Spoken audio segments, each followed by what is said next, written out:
দেশবাসী, শিশু, কিশোর কিশোরী, তরুণ তরুণী, ছাত্রছাত্রী, বয়স্ক, বৃদ্ধ, নারী পুরুষ সবাইকে আমার সালাম জানাচ্ছি। আসসালামু আলাইকুম। শুরুতেই আপনাদের সবাইকে জানাই পবিত্র ঈদ উল আজহার শুভেচ্ছা। ঈদ মোবারক। প্রতি বছরই এই দিনটি আমাদের সামনে হাজির হয় ত্যাগের এক মহান দৃষ্টান্ত হয়ে। আমরা যদি কোরবানির মাহাত্ম্যকে ধারণ করে লোভ, স্বার্থপরতা, হিংসা বিদ্বেষ মুক্ত হয়ে সমাজ ও রাষ্ট্র বিনির্মাণে নিজেদের নিয়োজিত করতে না পারে, তাহলে কোরবানির ঈদ আনুষ্ঠানিকতা ছাড়া আর কিছুই নয়।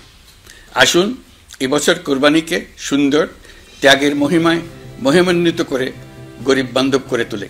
প্রিয় দেশবাসী, কোরবানির পশুর চামড়া থেকে অর্জিত আয়ে আমার আপনার দরিদ্র আত্মীয় পরিজন, প্রান্তিক জনগোষ্ঠী ও দেশের লক্ষ লক্ষ মাদ্রাসা শিক্ষার্থী উপকৃত হয়।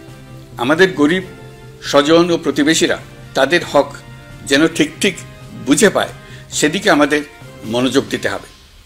তবেই এই উৎসবটি হয়ে উঠবে ধনী গরিব সকলেরই উৎসব। পশুর চামড়ার ন্যায্য মূল্য নির্ধারণ, বর্জ্য ব্যবস্থাপনা সহ সার্বিক বিষয়ে সুষ্ঠু ব্যবস্থাপনা নিশ্চিত করতে সরকারের একটি উচ্চ পর্যায়ের কমিটি কাজ করছে। একটি কন্ট্রোল রুমও খোলা হয়েছে। কোরবানির চামড়া সংক্রান্ত যে কোনো সমস্যা, অভিযোগ ও পরামর্শ এই হটলাইনের নম্বরে ফোন করে নেওয়া যাবে। আমরা এই বছর কোরবানির পশুর চামড়া সংরক্ষণে 30,000 টন লবণ বিনামূল্যে সরবরাহ করেছে। কোরবানির ঈদে আরও একটি গুরুত্বপূর্ণ বিষয় হলো পরিষ্কার পরিচ্ছন্নতা। আমি দেশবাসীর প্রতি আকুল আহ্বান জানাই, আপনারা সকলে পরিবেশ পরিচ্ছন্ন রাখতে সমবেতভাবে এগিয়ে আসবেন। বিশেষ করে তরুণ তরুণীদেরকে এই বিষয়ে দৃষ্টি আকর্ষণ করছি। এবছর যারা হজ ব্রত পালন করছেন তাদের প্রত্যেককে জানাচ্ছি আন্তরিক শুভেচ্ছা ও অভিনন্দন। মহান রব্বুল আলমিনের অশেষ মেহেরবানিতে, আপনাদের দোয়ায় এবং সংশ্লিষ্ট সবার সর্বোচ্চ আন্তরিকতা ও পেশাদারিত্বের ফলে এবছর আমাদের হজ ব্যবস্থাপনায় সাফল্য এসছে। প্রথমবারের মতো সরকারি ব্যবস্থাপনায় লাব্বায়েক অ্যাপের মাধ্যমে হজের সার্বিক ব্যবস্থাপনা ও সেবা নিশ্চিত করা হচ্ছে। এখন পর্যন্ত হজ ব্যবস্থাপনায় কোনো অনিয়মের খবর আসেনি। টাকা দিয়েও হজে যেতে না পারার যন্ত্রণা কাউকে কাঁদতে হয়নি। হজ ক্যাম্প কিংবা বিমানবন্দরে কোনো হাজিকে প্রতিবাদ বিক্ষোভ করতে হয়নি। প্রথমবারের মতো সরকারি টাকায় কাউকে হজে পাঠানো হয়নি। প্রিয় দেশবাসী, ঈদ উল ফিতরের অভিজ্ঞতাকে কাজে লাগিয়ে দীর্ঘমেয়াদে বাজারের জিনিসপত্রের দাম স্থিতিশীল রাখতে আমরা তৎপর হয়েছি। এবার কোরবানির ঈদেও কোনো জিনিসের দাম যাতে আকস্মিকভাবে বেড়ে না যায়, সেদিকে আমরা সর্বোচ্চ নজর দিয়েছি। ফলে এবার আলু, পেঁয়াজ, ডিম, চিনি, শাকসবজি, তরিতরকারি ও মশলা সহ অধিকাংশ পণ্যের দাম গত বছরের তুলনায় কমেছে। আমরা সার্বিক বাজার ব্যবস্থাকে দুর্বৃত্তদের চক্র থেকে বের করে এনে বাজারে একটা প্রতিযোগিতামূলক পরিবেশ তৈরি করতে পেরেছে। জনগণকে ন্যায্য মূল্যে নিত্য প্রয়োজনীয় জিনিস পৌঁছে দিতে সরকারের সব রকমের চেষ্টা অব্যাহত আছে। পাশাপাশি এই কোরবানির ঈদেও দেশবাসী যাতে নির্বিঘ্নে নিজেদের দেশের বাড়িতে যাতায়াত করতে পারেন, সেজন্য সরকার সর্বোচ্চ ব্যবস্থা নিয়েছে। আইনশৃঙ্খলা বাহিনীর সদস্যরা মানুষের জানমালের নিরাপত্তায় সজাগ রয়েছেন। ঈদের ছুটির মধ্যেও বিপুল সংখ্যক কর্মকর্তা কর্মচারী এবং পুলিশ ও সেনাবাহিনীর সদস্যরা অক্লান্ত পরিশ্রম করছেন। আমি তাদের প্রতি আন্তরিক কৃতজ্ঞতা জানাচ্ছি। শুধু ঈদের সময় নয়, আগামী দিনে কখনোই বাস, রেল ও বিমান যাত্রায় কোনো ধরনের অনিয়ম যাতে না হয়, সেজন্য সরকার একটি কেন্দ্রীয় অনলাইন টিকেটিং প্ল্যাটফর্ম করতে যাচ্ছে, যেখানে এই একই প্ল্যাটফর্ম থেকেই যাত্রীরা খুব সহজেই বাস, ট্রেন ও ফ্লাইটের টিকিট ক্রয় করতে পারবেন। একই রকমভাবে সব ধরনের সরকারি সেবা যাতে জনগণের দোরগোড়ায় পৌঁছে যায়, সেজন্য নাগরিক সেবা বাংলাদেশ এই নামে একটি সেন্টার পরিচালিত হচ্ছে। দেশের সর্বত্র শহরে, হাটে বাজারে তরুণ তরুণীদের মাধ্যমে বেসরকারি ব্যবস্থাপনায় সার্ভিস সেন্টার স্থাপনের কাজ শুরু করেছে। এটি ঢাকা শহরে কয়েকটি সেবা কেন্দ্রের মাধ্যমে শুরু হয়েছে। প্রশিক্ষণপ্রাপ্ত স্থানীয় তরুণ উদ্যোক্তারা নাগরিক সেবা কেন্দ্র থেকে সাধারণ নাগরিকদের এনআইডি, পাসপোর্ট, লাইসেন্স, পুলিশের কাছে জিডি করা, কর ফাইলিং করা সহ বিভিন্ন সরকারি ডিজিটাল সেবা দেবেন। এর ফলে দালাল চক্রের খপ্পর থেকে মুক্তি পাওয়া যাবে, নানা রকম হয়রানি ও ভোগান্তি কমবে বলে আমরা আশাবাদী। এই প্রজেক্ট শূন্য বাজেটে আমরা শুরু করেছি। দেশের বিদ্যমান অব্যবহৃত সম্পদ ব্যবহার করেই সামনে এগিয়ে চলা সম্ভব, এটাই আমরা বাস্তবে করে দেখার চেষ্টা করছি। আমাদের চেষ্টা হচ্ছে প্রতিটি মন্ত্রণালয় থেকে যতগুলি সেবা এর আওতায় আনা যায় সবগুলোকে নিয়ে আসা। আমরা চেষ্টা করছি যাতে শিশু জন্মগ্রহণ করা মাত্রই তার জন্ম সনদ পেয়ে যায়, ওটাই হবে তার নাগরিক স্বীকৃতি এবং রাষ্ট্র কর্তৃক তার দায়িত্ব গ্রহণের অঙ্গীকার। ওইখান থেকেই যাবতীয় সকল সনদ সে তার নাগরিক অধিকার হিসেবে ক্রমাগতভাবে সম্মানের সঙ্গে পেতে থাকবে। এক অফিস থেকে আরেক অফিসে তার দৌড়াতে হবে না, দালালের পেছনে মাসের পর মাস ঘুরতে হবে না। বিদেশ সফরে গেলে সেখানকার প্রবাসী বাংলাদেশিরা প্রায় আমাদেরকে সরকারি সেবা পেতে নানা রকম দুর্ভোগের কথা জানান। প্রবাসীদের জন্য বিদেশে তাদের নিজ নিজ শহরে আমরা বেসরকারি উদ্যোগে পরিচালিত নাগরিক সেবা কেন্দ্র স্থাপনের উদ্যোগ নিচ্ছি। সেখান থেকে তারা পাসপোর্ট নবায়ন, জাতীয় পরিচয়পত্র ইত্যাদি সংগ্রহ করতে পারবেন। এগুলো কঠিন কাজ, এগুলোকে কঠিন করা হয়েছে, কিন্তু এখন সরকারের অভ্যন্তরে সাহসী ও উদ্যোগী সিনিয়র সচিব, সচিব এবং ডিজিদের সহযোগিতায় অন্তর্বর্তী সরকারের মেয়াদকালে আমরা এটা সমাপ্ত করতে বদ্ধপরিকর। প্রিয় দেশবাসী, আপনারা জানেন ঐতিহাসিক অভ্যুত্থানের পর এই সরকার যখন দায়িত্ব গ্রহণ করে তখন দেশের অর্থনৈতিক অবস্থা ছিল ভয়াবহ। ভয়ঙ্করভাবে যুদ্ধবিধ্বস্ত দেশের অর্থনীতিও এতটা খারাপ থাকে না যতটা খারাপ করে দিয়েছে 16 বছরের লাগামহীন লুটপাটতন্ত্র। আশার বিষয় হচ্ছে শুধু ব্যাংক নয়, প্রত্যেকটি আর্থিক প্রতিষ্ঠান এখন ঘুরে দাঁড়িয়েছে। জনগণের আমানত এখন নিরাপদ। অর্থনীতির অধিকাংশ সূচক ইতিবাচক ধারায় ফিরে এসছে। আমাদের অর্থনীতির ইতিবাচক ধারা বিদেশি বিনিয়োগকারীদেরকেও আকৃষ্ট করছে। বৈদেশিক মুদ্রার রিজার্ভ শূন্যে নেমে যাওয়ার ভয়ে পতিত সরকার বিদেশি ব্যবসায়ীদের আয় নিজ দেশে নিতে দিচ্ছিল না। আমরা সেটা নিরসন করেছি, বৈদেশিক মুদ্রার রিজার্ভকে ইতিবাচক অবস্থায় নিয়ে আসতে পেরেছি। এই অর্থ বছরে আমরা চেষ্টা করেছি এমন একটি বাজেট দিতে যা সত্যিকার অর্থে জনকল্যাণমুখী হয়। দেশের ইতিহাসে প্রথমবারের মতো একটি বাজেট তার আগের বছরের চেয়ে ছোট হয়েছে। প্রবৃত্তি কেন্দ্রিক ধারণা থেকে সরে এসে আমরা চেষ্টা করেছি সামগ্রিক উন্নয়নের ধারণায় জোর দিতে। এই বাজেট প্রথাগত ভৌত অবকাঠামো তৈরির খতিয়ান নয়। এই বাজেটে প্রাধান্য দেওয়া হয়েছে মানুষকে। নজরদারি বৃদ্ধির ফলে রপ্তানি আয় বেড়েছে। অর্থনীতির দুঃসময়ে আমাদের প্রবাসী ভাই বোনেরা রেমিটেন্স যোদ্ধা হিসেবে এগিয়ে এসছেন, যার ফলে রেমিটেন্স প্রবাহ উল্লেখযোগ্যভাবে বৃদ্ধি পেয়েছে। আমি জাতির পক্ষ থেকে সকল রেমিটেন্স যোদ্ধাকে কৃতজ্ঞতা জানাচ্ছি। স্বৈরাচারী সরকারের পতনের পর অর্থ পাচার রোধে কঠিন পদক্ষেপ নিয়েছে অন্তর্বর্তী সরকার। এছাড়া পুরনো আমদানির দায় পরিশোধ হওয়ায় বৈদেশিক মুদ্রার রিজার্ভের উপরও চাপও কমেছে। রাজস্ব আদায় বাড়ানোর জন্য পূর্ব ঘোষণা অনুযায়ী জাতীয় রাজস্ব বোর্ড এনবিআর ভেঙে অর্থ মন্ত্রণালয়ের অধীনে রাজস্ব নীতি বিভাগ এবং রাজস্ব ব্যবস্থাপনা বিভাগ নামে দুটি স্বতন্ত্র বিভাগ প্রতিষ্ঠা করা হয়েছে। এটি একটি বড় কাঠামোগত সংস্কার। এই সিদ্ধান্তের ফলে বিশাল আকারের দুর্নীতি কমবে, রাজস্ব ব্যবস্থার দক্ষতা বাড়বে, স্বার্থের দ্বন্দ্ব কমবে এবং রাজস্ব আহরণের আওতা সম্প্রসারিত হবে। অর্থনীতি সহ বিগত মাসগুলোতে সরকারের প্রত্যেকটি মন্ত্রণালয় ছোট বড় বহু সংস্কারের উদ্যোগ নিয়েছে। মোট 54টি মন্ত্রণালয়ে 1000-এর উপরে সংস্কার ও উন্নয়ন সংক্রান্ত পদক্ষেপ নেওয়া হয়েছে। এর পাশাপাশি আমরা যে সংস্কার কমিশন করেছিলাম তাদের সুপারিশের মধ্য থেকে আশু করণীয় সুপারিশগুলো দ্রুত বাস্তবায়নের জন্য মন্ত্রণালয়গুলো কাজ করে যাচ্ছে। মে মাস পর্যন্ত বিভিন্ন সংস্কার কমিশন থেকে প্রাপ্ত সুপারিশের ভিত্তিতে 54টি মন্ত্রণালয়ে 129টি সুপারিশ বাস্তবায়ন করা হয়েছে। এই সকল সংস্কার কাজের মধ্যে কয়েকটি চুম্বক অংশ আজ আপনাদের সামনে তুলে ধরতে চাই। আইন ও বিচার বিভাগ মোট 33টি গুরুত্বপূর্ণ সুপারিশ ইতিমধ্যে বাস্তবায়ন করেছে।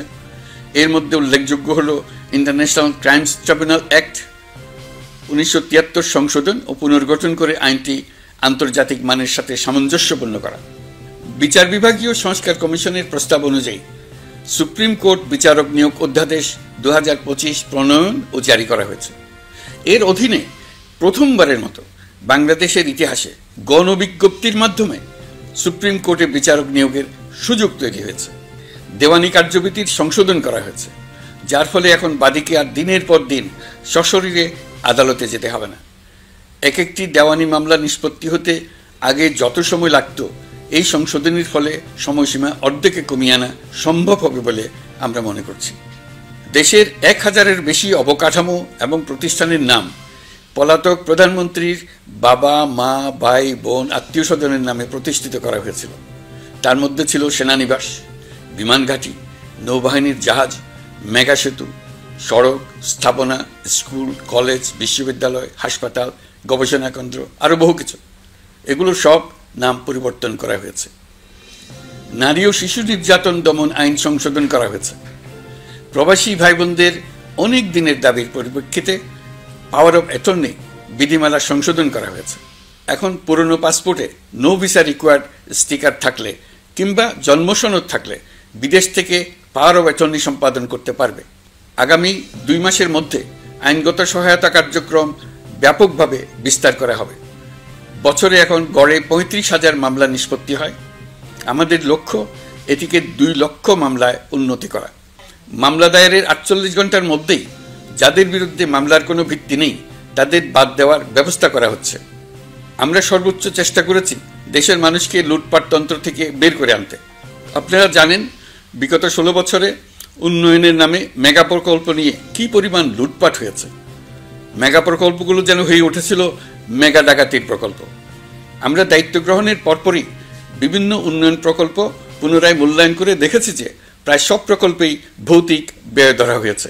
শুধুমাত্র সড়ক, পরিবহন ও মহাসড়ক বিভাগ, সেতু বিভাগ, রেল মন্ত্রণালয়, বিদ্যুৎ বিভাগ, জ্বালানি ও খনিজ সম্পদ বিভাগ, এই 5টি বিভাগে ব্যয় সংকোচ করা হয়েছে 46,308 কোটি টাকা। এই টাকা দিয়ে জ্বালানি খাতে সমস্ত বকেয়া মিটিয়ে দিয়ে বকেয়ার পরিমাণ শূন্যে নামিয়ে আনা হয়েছে। বৈদেশিক ঋণ পরিশোধ করে সব ধরনের ঋণের ফাঁদ থেকে বেরিয়ে আসা আমাদের অগ্রাধিকার। দেশে বিনিয়োগ বাড়ানো ও নতুন কর্মসংস্থান তৈরিতে আমাদের গুরুত্ব দিতেই হবে। তা না হলে এদেশকে আমরা যে স্থানে নিয়ে যেতে চাই সেখানে নিয়ে যাওয়া সম্ভব হবে না। বিনিয়োগ ও কর্মসংস্থানের ব্যাপারে রাজনৈতিক দল ও জনগণ আমাদের সর্বাত্মক সমর্থন করছেন।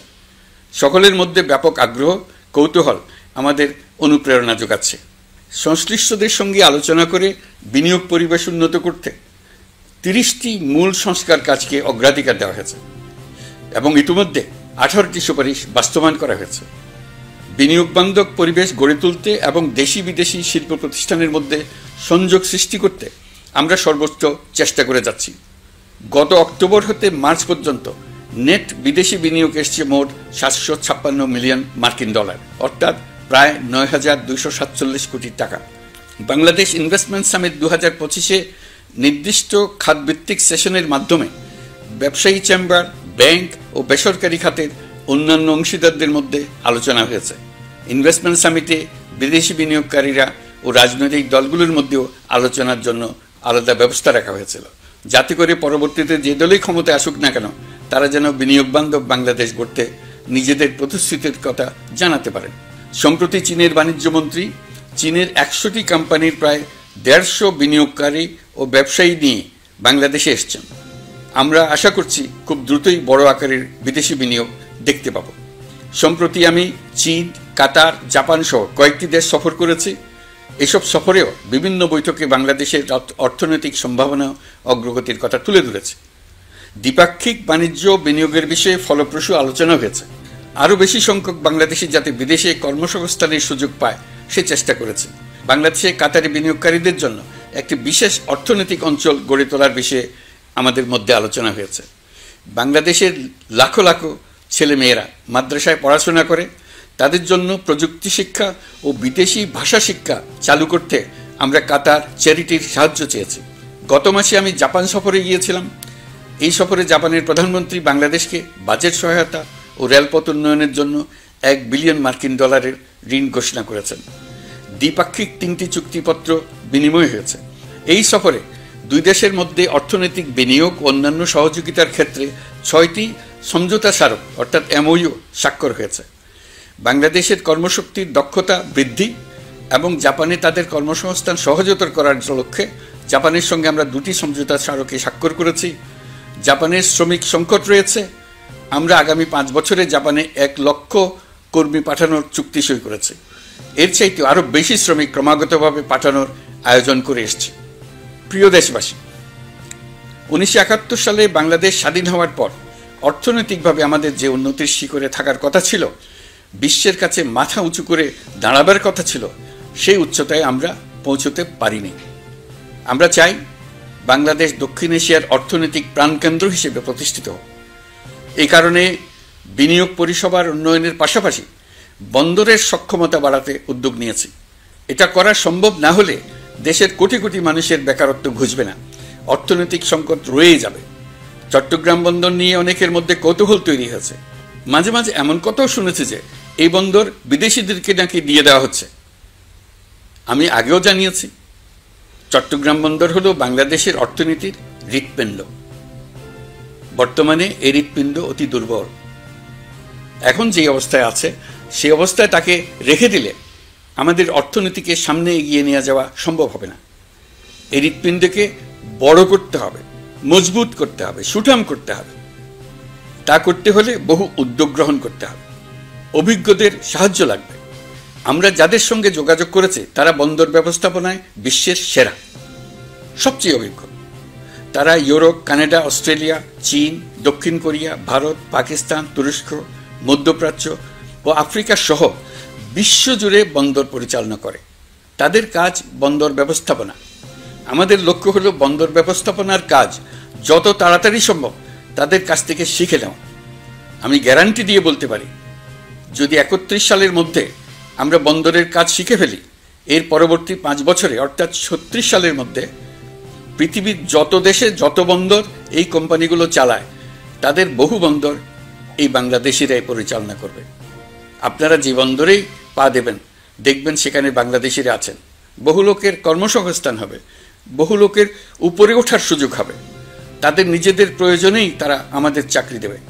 আগে যে কোনো জাহাজে চড়লে দেখতাম জাহাজের নাবিক চট্টগ্রামের কিংবা সিলেটের। বন্দরের কাজ একবার শিখে নিতে পারলে ভবিষ্যতে আমরা যে বন্দরে যাব না কেন দেখব সেখানে চট্টগ্রাম, নোয়াখালী, সিলেট আর বরিশালের লোক, বাংলাদেশের লোক। আমাদের বন্দর যদি আধুনিক হয় তা শুধু বাংলাদেশের অর্থনীতিতেই ভূমিকা রাখবে না, বরং আমরা নেপাল, ভুটান সহ পার্শ্ববর্তী সকল দেশের অর্থনীতিতে ইতিবাচক ভূমিকা রাখতে সক্ষম হব। এই বন্দরই হবে অঞ্চলের অর্থনীতির সমৃদ্ধির চাবিকাঠি। কুমিরা থেকে টেকনাফ পর্যন্ত নানা বন্দরের কর্মচাঞ্চল্যে সমগ্র উপকূল অঞ্চল দক্ষিণ এশিয়ার একটি গুরুত্বপূর্ণ অর্থনৈতিক প্রাণকেন্দ্র হিসেবে প্রতিষ্ঠিত হবে। এই পুরো অঞ্চলে অনেকগুলো শিল্পাঞ্চল গড়ে উঠবে শুধু সমুদ্রের সান্নিধ্য এবং তার ব্যবহারের দক্ষতার কারণে। তার সঙ্গে গড়ে উঠবে আরেকটি নতুন শিল্প, আধুনিক পদ্ধতিতে সমুদ্রে মাছ পালন, আহরণ ও প্রক্রিয়াজাতকরণের শিল্প। এটি আরেকটি নতুন জগৎ সৃষ্টি করবে। এই ব্যাপারে আমরা আমাদের বন্ধু দেশগুলোর সঙ্গে আলোচনা শুরু করেছি এবং তারা উৎসাহ সহকারে সাড়া দিয়েছেন। বন্দর ব্যবস্থাপনার জন্য আমরা যাদেরকে আনছি তারা পৃথিবীর যেসব দেশে কাজ করে সেসব কোনো দেশেরই সার্বভৌমত্ব, জাতীয় নিরাপত্তা হুমকির মুখে পড়েনি। আমি দেশবাসীর প্রতি আহ্বান জানাই, আপনারা নিজেদেরকে ভিত্তিহীন বিরোধিতা এবং অপপ্রচারের শিকার হতে দেবেন না। অন্তর্বর্তীকালীন সরকারের বন্দর ব্যবস্থাপনার উদ্যোগে আপনাদের দৃঢ় সমর্থন অব্যাহত রাখুন। যারা বিরোধিতা করছে তাদের প্রতিহত করুন। আপনারা জানেন আমাদের দেশে এখন 12 লক্ষ রোহিঙ্গা বসবাস করছে। প্রায় 1 লাখ রোহিঙ্গা এসছে 2023 সাল থেকে 2024 সালের সেপ্টেম্বর সময়কালে, যখন রাখাইন রাজ্যে ব্যাপক যুদ্ধাবস্থা বিরাজ করছিল। সেখানে চলমান সংঘাত ও মানবিক পরিস্থিতির কারণে এখনও অনেকে আসতে চেষ্টা করছেন। রোহিঙ্গাদের বাংলাদেশে আসা বন্ধ করতে এবং যারা ইতিমধ্যে বাংলাদেশে অবস্থান করছেন তাদের প্রত্যাবাসনের জন্য আমরা উদ্যোগ নিয়েছি। আমরা যখন দায়িত্ব গ্রহণ করেছিলাম তখন রোহিঙ্গা ইস্যুটিকে প্রায় মৃত অবস্থায় পেয়েছিলাম। আন্তর্জাতিক এজেন্ডা থেকে ইস্যুটি ঝরে পড়েছিল। সেই অবস্থা থেকে আমরা ইস্যুটিকে বিশ্ববাসীর দৃষ্টির সম্মুখভাবে নিয়ে আসতে পেরেছি। আমি গত বছর সেপ্টেম্বর মাসে জাতিসংঘ সাধারণ পরিষদে রোহিঙ্গা বিষয়ক একটি আন্তর্জাতিক সম্মেলন অনুষ্ঠানের আহ্বান জানিয়েছিলাম।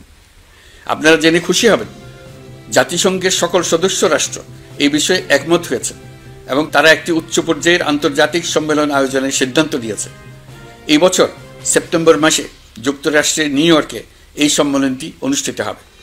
একই সাথে রোহিঙ্গাদের প্রত্যাবাসনের জন্য আমরা আন্তর্জাতিক জনমত গঠন করতে পেরেছি। গত মার্চ মাসে বাংলাদেশ সফরে এসে জাতিসংঘের মহাসচিব অ্যান্টোনিও গুতেরেস পরিষ্কারভাবে ঘোষণা করেছেন যে মিয়ানমারে প্রত্যাবাসনই রোহিঙ্গা সমস্যার একমাত্র সমাধান। প্রত্যাবাসনের বিষয়ে আরেকটি বড় অগ্রগতি হচ্ছে মিয়ানমার সরকার কর্তৃক প্রত্যাবাসনযোগ্য রোহিঙ্গাদের সর্বপ্রথম তালিকা ঘোষণা। গত এপ্রিল মাসে ব্যাংককে বিমস্টেক সম্মেলনের সাইডলাইনে আলোচনার সময় মিয়ানমার সরকার প্রথমবারের মতো 1,80,000 রোহিঙ্গা প্রত্যাবাসনযোগ্য বলে ঘোষণা করেছে। রোহিঙ্গাদের প্রত্যাবাসনে ও আমাদের সীমান্তের নিরাপত্তা নিশ্চিত করতে মিয়ানমারের সরকার সহ সেখানকার বিদ্রোহী গোষ্ঠীর সাথে আনুষ্ঠানিক ও অনানুষ্ঠানিক যোগাযোগ রাখা হচ্ছে। আমরা যত দেশেই সফর করেছি সব দেশেই রোহিঙ্গা সংকট মোকাবেলায় রাষ্ট্রীয় নেতা ও সরকারের প্রতিনিধিদের সঙ্গে আলোচনা করেছি, তাদের সহযোগিতা চেয়েছে। তারা ইতিবাচকভাবে আমাদের আহ্বানে সাড়া দিয়েছেন। জাতিসংঘের মহাসচিব গত মার্চ মাসে ঢাকা সফরকালে রাখাইন রাজ্যে মানবিক বিপর্যয়ের মোকাবেলার জন্য একটি ত্রাণ চ্যানেলের প্রস্তাব করেছিলেন। তিনি বলেছিলেন এই প্রস্তাবটি রোহিঙ্গাদের প্রত্যাবাসনে সহায়ক হবে। বিষয়টি প্রস্তাব পর্যায়ে রয়ে গেছে। আমরা লক্ষ্য করেছি রাখাইনের জন্য বাংলাদেশ করিডোর দিয়ে দিয়েছে বলে একটা অপপ্রচার চালানো হচ্ছে। আমি সুস্পষ্টভাবে বলছি, এটা সর্বৈব মিথ্যা। এটা ছিলে কান নিয়ে যাওয়ার গল্প। যারা অসত্য কল্পকাহিনী বানিয়ে বাংলাদেশের মানুষকে ক্রমাগত বিভ্রান্ত করে অশান্তি সৃষ্টিতে নিয়োজিত, এটা তাদেরই শিল্পকর্ম। আপনারা এ বিষয়ে হুঁশিয়ার থাকবেন, কোনোভাবেই বিভ্রান্ত হবেন না। এসব অপপ্রচার সত্ত্বেও আমরা লক্ষ্যচ্যুত হব না। এই জটিল সমস্যাটি সমাধানে আমাদের কাজ চালিয়ে যাব। প্রিয় দেশবাসী, আগামী মাসে জুলাই গণ অভ্যুত্থানের বছর পূর্ণ হবে। যাদের আত্মত্যাগের কারণে এই অভ্যুত্থান সম্ভব হলো, আমরা তাদেরকে এবং তাদের পরিবারকে প্রতি মুহূর্তে আমাদের দৃষ্টিতে রেখেছি। তাদের জন্য নানা কর্মসূচি আমরা বাস্তবায়ন করে চলেছি। এখন পর্যন্ত 834টি শহীদ পরিবারের মধ্যে 630টি শহীদ পরিবারকে 10 লক্ষ টাকা করে 63 কোটি টাকার সঞ্চয়পত্রের জন্য ব্যাংক চেক দেওয়া হয়েছে। অবশিষ্ট যারা আছেন তাদের ওয়ারিশ নির্ধারণ সংক্রান্ত বিষয়গুলি নিষ্পত্তি সাপেক্ষে সঞ্চয়পত্র দেওয়া হবে। এর পাশাপাশি গণ অভ্যুত্থানে আহত প্রায় 12,500 জনকে 106 কোটি টাকা দেওয়া হয়েছে। গণ অভ্যুত্থানে আহতদের মধ্যে সরকারি বেসরকারি বিভিন্ন হাসপাতালে এই পর্যন্ত 15,393 জন চিকিৎসা গ্রহণ করেছেন। স্বাস্থ্যসেবা বিভাগের মাধ্যমে 40 জন আর মুক্তিযুদ্ধ বিষয়ক মন্ত্রণালয়ের মাধ্যমে 11 জনকে উন্নত চিকিৎসার জন্য সিঙ্গাপুর, থাইল্যান্ড ও রাশিয়া পাঠানো হয়েছে। তাদের চিকিৎসা বাবদ এই পর্যন্ত সরকার 61 কোটি টাকা ব্যয় করেছে এবং এই ব্যয় অব্যাহত আছে। আরও 28 জন জুলাই যোদ্ধাকে উন্নত চিকিৎসার জন্য সিঙ্গাপুর, থাইল্যান্ড ও তুরস্কে পাঠানোর প্রক্রিয়া চলছে। এখন পর্যন্ত বিভিন্ন হাসপাতালে চিকিৎসাধীনদের যুক্তরাজ্য, যুক্তরাষ্ট্র, ফ্রান্স, সিঙ্গাপুর, থাইল্যান্ড, চীন, মালয়েশিয়া ও নেপাল থেকে 26 জন বিশেষজ্ঞ চিকিৎসক এসে বিনামূল্যে চিকিৎসা দিয়েছেন। এই চিকিৎসকবৃন্দ শুধু যাতায়াত খরচ গ্রহণ করেছেন, এর বেশি কিছু তারা গ্রহণ করতে চান নাই। আমরা তাদের প্রতি কৃতজ্ঞ। এই পর্যন্ত শহীদ পরিবারগুলোকে সঞ্চয়পত্র প্রদান, আহত ব্যক্তিদের চিকিৎসা ও চেক প্রদান বাবদ সরকার মোট 285 কোটি টাকা ব্যয় করেছে। প্রিয় দেশবাসী, আমি শুরু থেকেই বলেছি, পতিত স্বৈরাচার বাংলাদেশকে যেভাবে ধ্বংসস্তূপ বানিয়েছে, সেখান থেকে নতুন করে যাত্রা শুরু করতে হলে ন্যূনতম 3টি আবশ্যিক কাজ সম্পন্ন করতে হবে। প্রথমত, বিচার ও জবাবদিহিতা প্রতিষ্ঠার উদ্যোগ দৃশ্যমান করে তোলা। দ্বিতীয়ত, রাষ্ট্রের গণতান্ত্রিক পুনর্গঠন ও প্রাতিষ্ঠানিক কাঠামোর সংস্কার সাধনে প্রয়োজনীয় ঐক্যমত ও পথনকশা তৈরি করা। তৃতীয়ত, একটি অবাধ, সুষ্ঠু ও শান্তিপূর্ণ নির্বাচন আয়োজন করে ক্ষমতা হস্তান্তরের গণতান্ত্রিক প্রক্রিয়া সম্পন্ন করা। এই লক্ষ্যে ধ্বংসপ্রাপ্ত নির্বাচন ব্যবস্থাকে স্থায়ীভাবে সংস্কার করা। এই 3টি ম্যান্ডেট হচ্ছে দেশবাসীর সাথে আমাদের চুক্তি। 24-এর শহীদের রক্তে ভেজা এই চুক্তি আপনাদের সার্বিক সমর্থন, আস্থা ও সহযোগিতা নিয়ে এবং পতিত শক্তি ও তার দোসরদের সৃষ্ট সকল বাধা বিপত্তিকে পরাভূত করে আমরা সম্মিলিতভাবে বাস্তবায়ন করতে সক্ষম হব বলে আমার দৃঢ় বিশ্বাস। গত বছর জুলাই আগস্ট মাসে সংঘটিত হত্যাযজ্ঞ সহ বিগত 16 বছরের গুম খুন নির্যাতনের সত্য উদ্ঘাটন এবং আর্থিক খাতের সীমাহীন দুর্নীতি, অনিয়ম ও অপরাধের বিচার প্রক্রিয়া আমরা শুরু করেছি। মানবতা বিরোধী অপরাধের বিচারের জন্য আন্তর্জাতিক অপরাধ ট্রাইব্যুনাল গঠনের পর প্রসিকিউশন টিম গঠন ও তদন্ত কর্মকর্তা নিয়োগের পাশাপাশি বিচারিক কার্যক্রম পরিচালনা প্রক্রিয়াধীন ছিল। যত দ্রুত সম্ভব বিচার কাজ শুরুর ব্যাপারে আমরা আশাবাদী ছিলাম। আপনারা জানেন, জুলাইয়ে সংঘটিত হত্যাযজ্ঞের বিচার ইতিমধ্যে শুরু হয়ে গেছে। বিচার কাজ যেন দ্রুত গতিতে সম্পন্ন হয় সেজন্য সরকারের পক্ষ থেকে যত রকম সহযোগিতা প্রয়োজন আমরা তা দিচ্ছি। বিচারের জন্য আন্তর্জাতিক অপরাধ ট্রাইব্যুনালের এজলাস কক্ষ ডিজিটাল প্রযুক্তিতে সমৃদ্ধ করা হয়েছে। ইতিহাসে প্রথমবারের মতো কোনো বিচার পর্ব আদালতের অনুমতিক্রমে সরাসরি কিংবা রেকর্ডকৃত পদ্ধতিতে গণমাধ্যমে প্রচারিত হচ্ছে।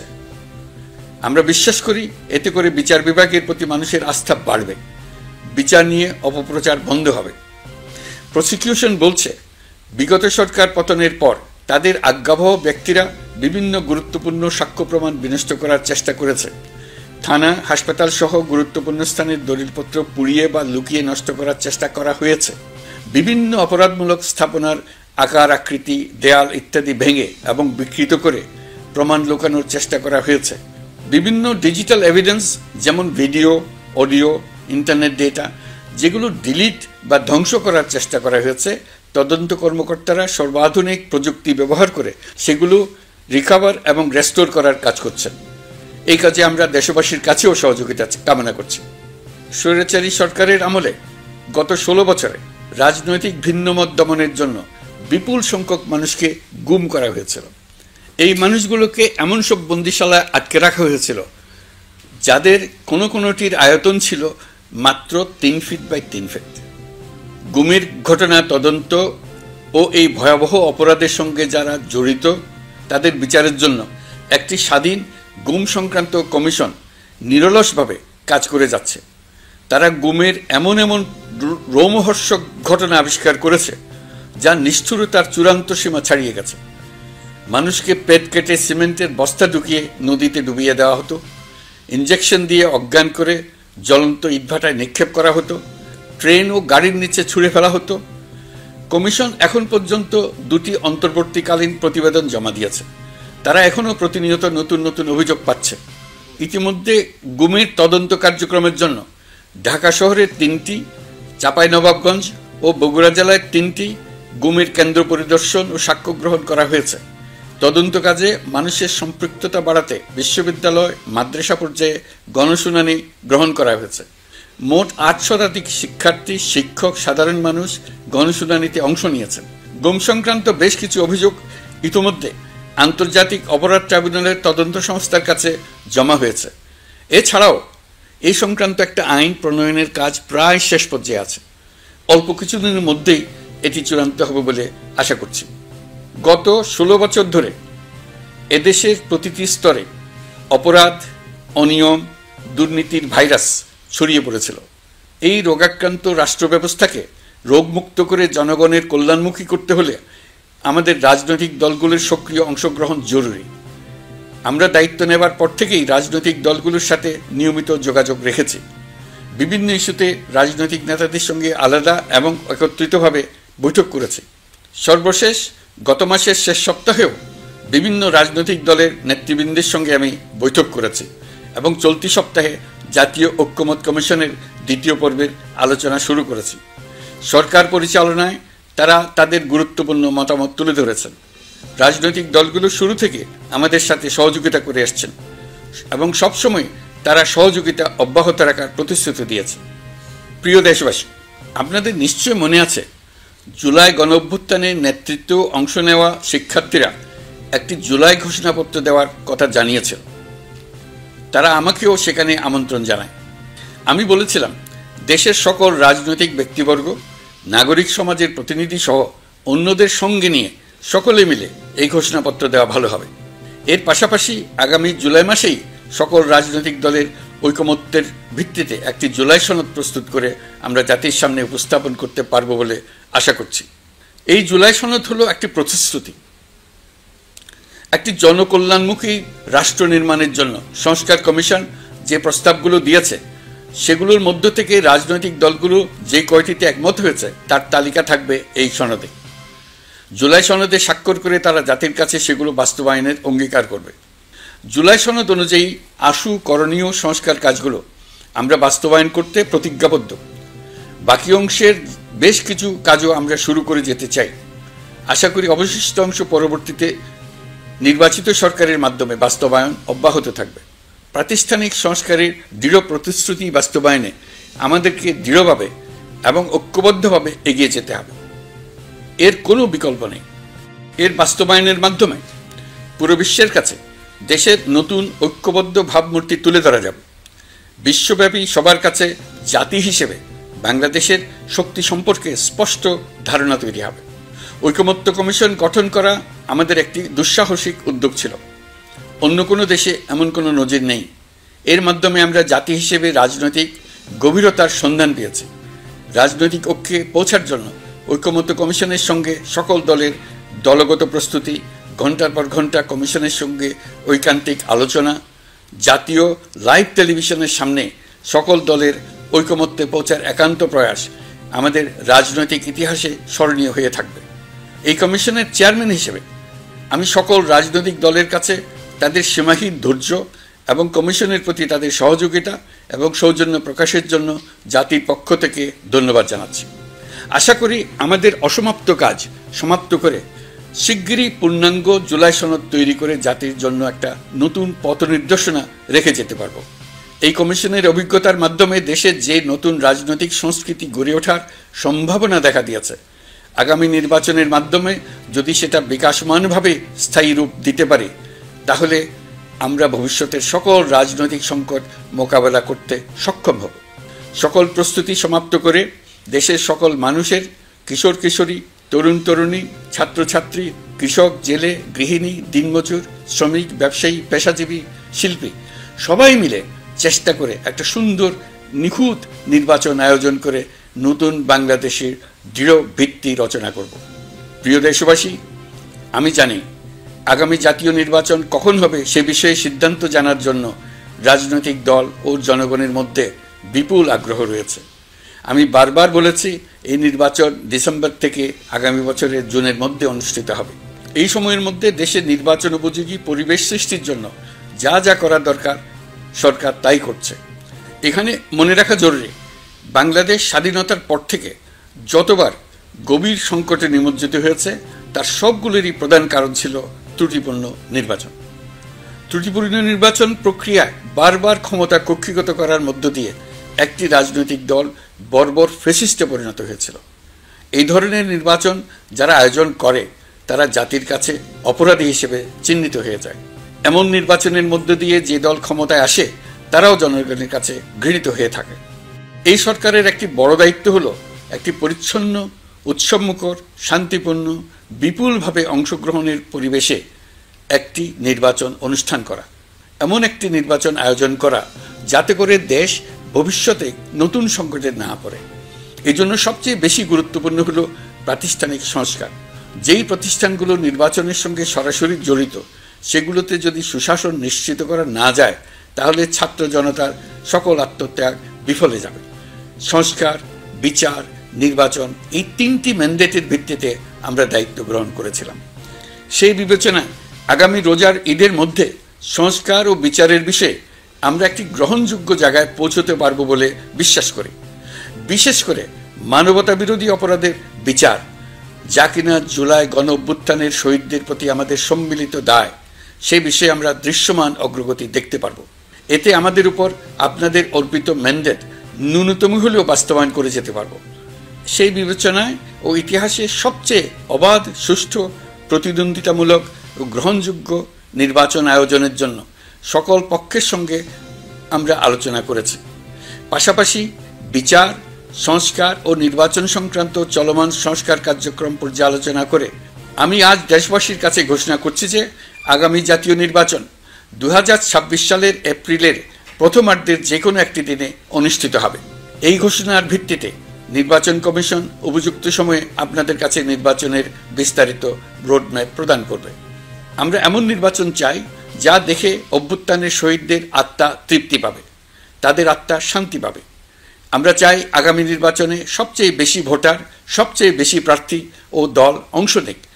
এটা সবচেয়ে অবাধ, সুষ্ঠু ও নিরপেক্ষ নির্বাচন হিসেবে জাতির কাছে স্মরণীয় হয়ে থাকুক।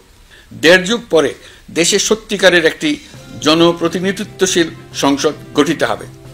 বিপুল তরুণ গোষ্ঠী এবার জীবনে প্রথম ভোট দেওয়ার সুযোগ পাবে। এসব লক্ষ্যে প্রয়োজনীয় সকল পদক্ষেপ নেওয়ার জন্য আমরা জাতির কাছে অঙ্গীকারবদ্ধ। আমি দেশবাসীর প্রতি আহ্বান জানাই, আপনারা সকল রাজনৈতিক দল এবং আপনাদের এলাকার প্রার্থীদের কাছ থেকে সুনির্দিষ্ট অঙ্গীকার আদায় করে নেবেন, যেন আগামী সংসদের প্রথম অধিবেশনেই যেসব সংস্কারের প্রশ্নে ঐকমত্য অর্জিত হয়েছে তা কোনো প্রকার কাটাছেঁড়া ছাড়াই যেন তারা অনুমোদন করেন। আপনারা ওয়াদা আদায় করে নেবেন যে তারা বাংলাদেশের স্বাধীনতা, সার্বভৌমত্ব, আঞ্চলিক অখণ্ডতা এবং জাতীয় মর্যাদার প্রশ্নে কখনো কোনো প্রকার আপোষ করবেন না এবং দেশের বাইরের কোনো শক্তির কাছে দেশের স্বার্থ বিকিয়ে দেবেন না। আপনারা তাদের কাছে সুনির্দিষ্ট প্রতিশ্রুতি আদায় করে নেবেন এই মর্মে যে তারা কখনোই কোনো অবস্থাতেই আপনাদের গণতান্ত্রিক অধিকার ও মানবিক মর্যাদার ক্ষুণ্ণ করবেন না। আপনারা তাদের কাছে অঙ্গীকার আদায় করে নেবেন যে তারা সম্পূর্ণ সততা ও স্বচ্ছতার সাথে দেশ পরিচালনা করবেন এবং সকল প্রকার দুর্নীতি, দলীয়করণ, টেন্ডারবাজি, সিন্ডিকেটবাজি, চাঁদাবাজি, সন্ত্রাসী কর্মকাণ্ড ইত্যাদি গণবিরোধী কাজ থেকে নিজেদেরকে সম্পূর্ণভাবে মুক্ত রাখবেন। আমি আপনাদের আবারও স্মরণ করিয়ে দিতে চাই যে এবারের নির্বাচন শুধু শান্তিপূর্ণ নির্বাচন করার বিষয় নয়, এটা ছাত্র জনতার অভ্যুত্থানের আকাঙ্ক্ষা নতুন বাংলাদেশ গড়ার নির্বাচন। এই নির্বাচনে পরিচিত দলগুলিই থাকবে, তাদের পরিচিত মার্কাগুলিই থাকবে, কিন্তু ভোটারকে বের করে আনতে হবে যে এই মার্কার পেছনে আপনার কাছে ভোট প্রার্থীরা কে কতটুকু নতুন বাংলাদেশ গড়ার জন্য প্রস্তুত, কে কতটা প্রতিজ্ঞাবদ্ধ। আমরা যারা এই নির্বাচনে ভোটার হব তারা অত্যন্ত সৌভাগ্যবান এবং সৌভাগ্যবতী। আমরা একটা অনন্য ঐতিহাসিক ভূমিকা পালনের সুযোগ ও দায়িত্ব পাচ্ছি। আমরা জাতির নতুন যাত্রাপথ তৈরি করে দেওয়ার দায়িত্ব পাচ্ছি। আমরা নতুন রাজনৈতিক সংস্কৃতি সৃষ্টির মহান সুযোগটা পাচ্ছি। আমাদের সুচিন্তিত ভোটের মাধ্যমেই নতুন বাংলাদেশ নির্মিত হবে। শহীদদের রক্তদান সার্থক হবে। আশা করি বিষয়টা নিয়ে চিন্তা ভাবনা করেই সবাই ভোট কেন্দ্রে যাব এবং দৃঢ়প্রত্যয়ে ভোট দেব। এখন থেকে ভাবনা চিন্তা শুরু করুন, আলোচনা শুরু করুন। এখন থেকে আপনাদের ভোটের গুরুত্বটা বুঝে নিন। আপনার এবারের ভোটের গুরুত্ব ঐতিহাসিক মানদণ্ডে দেখা হবে। আমাদের সবসময় মনে রাখতে হবে, পতিত ফ্যাসিবাদ ও তার দেশি বিদেশি দোসররা নতুন বাংলাদেশ গড়ার সম্মিলিত প্রচেষ্টাকে পদে পদে বাধাগ্রস্ত করার চেষ্টা চালিয়ে যাচ্ছে। তারা নানামুখী অপপ্রচারে লিপ্ত। তারা সবসময় চাইবে জুলাই অভ্যুত্থানের মাধ্যমে তৈরি হওয়া জাতীয় ঐক্যের শক্তিকে পরাভূত করতে, গণতান্ত্রিক আকাঙ্ক্ষা বাস্তবায়নের প্রচেষ্টাকে লাইনচ্যুত করতে এবং বাংলাদেশকে পুনরায় করায়ত্ত করতে। আমি আগেও বলেছি, আজ আবারও বলছি, আমরা একটা যুদ্ধ অবস্থায় আছি। এখন আমাদের একতাবদ্ধ থাকতে হবে যে কোনো মূল্যে।